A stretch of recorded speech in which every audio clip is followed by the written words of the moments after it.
So to start, you are in Hadestown, which for the people who don't know what Hadestown is, because I do, but a lot of people don't. How do you describe a musical like that? Oh, I think I think when I think if you're not like a Broadway head or like a musical fan, I think a lot of people like their conception of musical is like golden age musical, almost like the ta ta, the razzle dazzle, the jazz hands, the tap numbers, like that kind of thing. So I think Hadestown, like even for me as like someone who grew up love like watching musicals, is totally different. Music is by Anais Mitchell, very folky, very like different style from a lot of musicals, like more modern, more even like intimate, and like the world building and story itself. It's obviously based on a Greek myth. But it's modern, but also with elements of like myth and beauty and like the costume itself. It's like not completely, it's not like I'm wearing t-shirt and jeans, but it's just we're still in the world of myth, but it isn't like all the way corny to the left of like we're straight up dressing as gods and goddesses. Like there's a real groundedness and grittiness to it. And the set is like almost kind of looks like New Orleans to me. Hmm.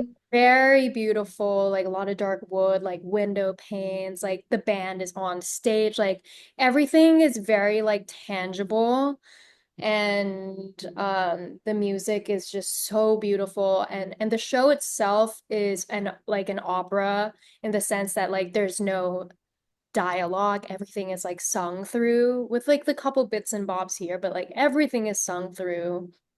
And yeah, I think I'm not biased because I love the show before I was ever even in it, but I think it's truly a musical, so ahead of its time, so different than anything else that is out there at the time, 6 years ago, or even now. And you just have to go see it and experience it to really get the full world of it. So, Yeah. yeah. When you said New Orleans, I was like, well, yeah, and then they have the horns. Like when Hermes thing comes in and it's like the and I was like, yeah, it's New Orleans.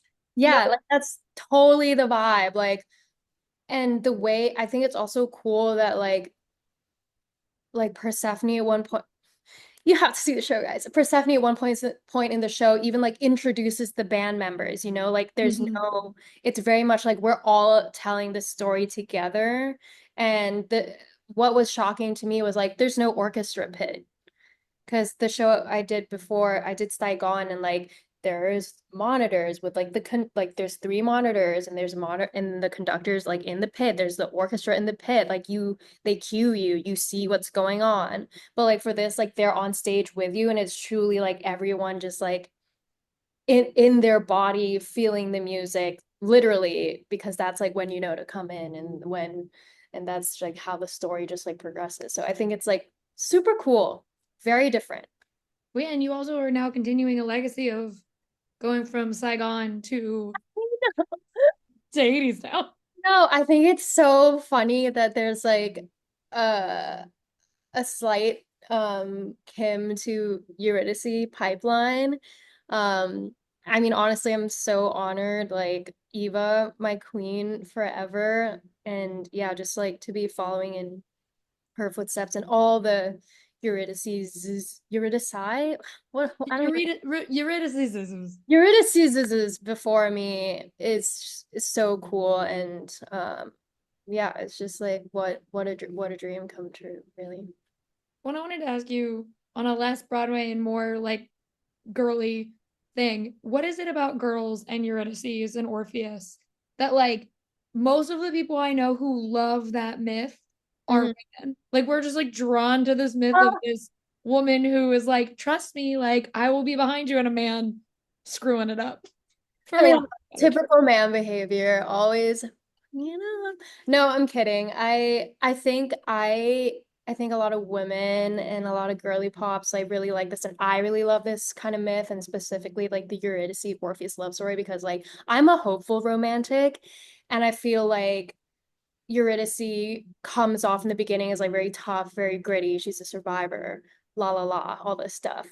And then Orpheus is like a symbol of hope for her and is that person who's like, oh my gosh, like you can make all this happen. Like I see hope in the world. And like as as the musical progresses and the story progresses, and I just feel like she's filled with so much love and hope and kind of like how Orpheus starts in the musical or in the myth. Like he then the doubt eats him, but then she gains hope. And I feel like the final moment is just so heartbreaking because you're all rooting for them. I feel like we just root for love. Like love is great. Like I just want people to win. I want to win. I want you to win. I want everyone to like live happily ever after. And I think like there's nothing more brutal and beautiful than just kind of like a love that was so close to being meant to be imperfect and just like the reality of it hitting. Like I always say my one of my favorite rom-coms, it's not like even a real rom-com, is 500 Days of Summer because like they don't end up together.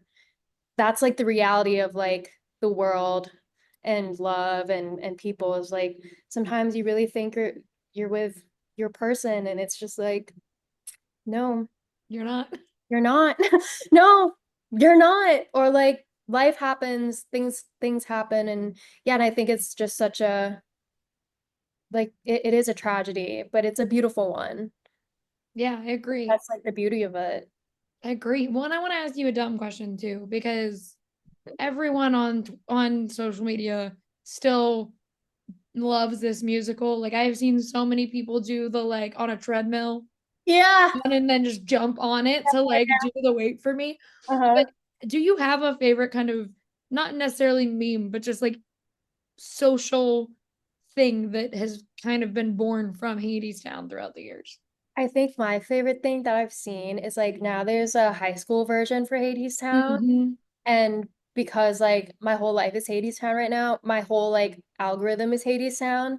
So like people keep sending me like high school renditions or like my feed is straight up just like high school renditions of it. And I think it's so cool to see like schools doing Hadestown and seeing how creative they get. Like there was one video where for the turntable, they're just like two workers on the ground like doing this like spinning the turntable with their hands while Eurydice is like walking on it, just like on the That's, ground, like doing this. And I'm just like, that is like kind of genius. Like you don't have automation, but you got people. And yeah. I really respect that. So I Yeah, I love it. saw one kid as Hermes popping off.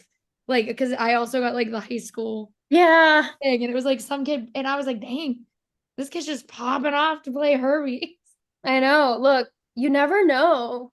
Next thing you know, you're doing the Jimmy Awards. Next thing you know, you're Your on Renee, your Broadway. Renee rap. You're Renee Rapp.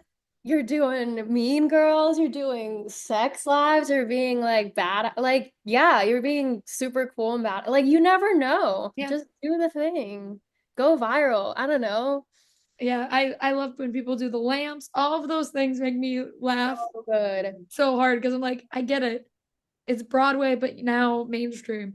But I do like what you said earlier about like people who aren't Broadway people tend to like the think golden age when they think musicals. I Mhm. was never a golden age girl. I kind of hate those musicals. I think Fair enough. I I don't think they're know all that dated. many. I'm a Spring Awakening era Yes. girl. Like I love the 80s through like the 2000s. I'm just like those are my musicals. But Hadestown has gotten a lot of people into it. So for my last question, I wanted to ask you, how does it feel being in a show that like there are people who have seen this show hundreds of times. There are people who like they will bring people to it because they know that they're like, oh, this is a cool show. Like you'll like musicals if you see this. How does that feel being on the other side of it and being Eurydice now and getting to see that reaction every night? Oh my God, it's such an honor, honestly. I think there's nothing more empowering and special than like seeing a younger generation like fall in love with musical theater and fall in love with a show because like growing up like Broadway is not super accessible. Like tickets are really expensive. Like it's really hard to, get to New York and like come see a show. Like I understand what it takes for people to come and like dedicate their lives to like seeing Broadway.